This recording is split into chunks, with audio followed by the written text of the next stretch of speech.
கிபி 12ஆம் நூற்றாண்டில் பொன்பரப்பின பெருமாள் என்பவரும் 48,000 என்ற ஒரு குழுவும் இணைந்து ஏற்படுத்திய ஒரு ஜினாலயம் மட்டுமல்லாமல் ஒரு பெரும் பள்ளியும் இங்கு செயல்பட்டிருக்கிறது. கல்வெட்டின் மேலே இருபுறமும் சாமரங்கள் காட்டப்பட்டிருக்கிறது. சாமரத்திற்கு நடுவே ஒரு பெண் தெய்வமானவர் காட்டப்பட்டிருக்கிறார்.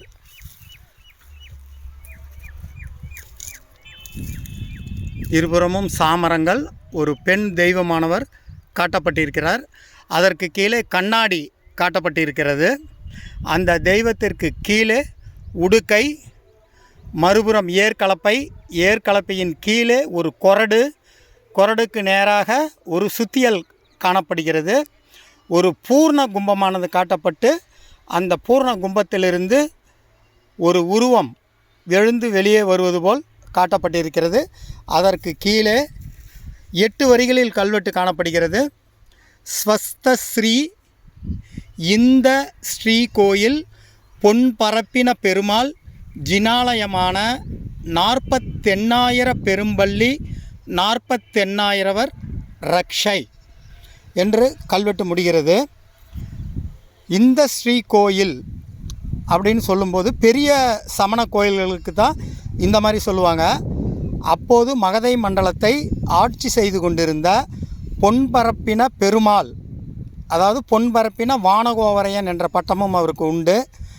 அவரும் 48,000 என்பவர்களும் இணைந்து இங்கே ஒரு பெரும் பள்ளியையும் ஒன்று கட்டியிருக்கிறார்கள். ஒரு கல்வி கூடத்தை கட்டியிருக்காங்க.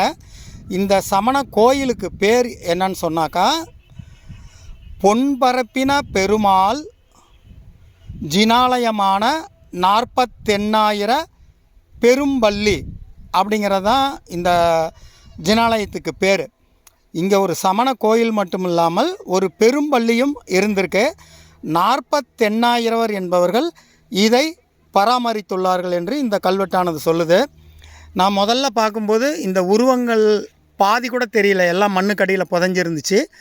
அதுக்கப்புறம் நில உரிமையாளரிடம் அனுமதி வாங்கி இந்த கல்லை வெளியே எடுத்து இந்த கல்வெட்டை படித்த பின்னாடி இது இன்னும் நீண்ட காலத்துக்கு நிலைத்திருக்க வேண்டும் என்பதற்காக இப்படி காங்கிரீட்டிலான ஒரு பீடத்தை நாங்கள் அமைத்தோம்.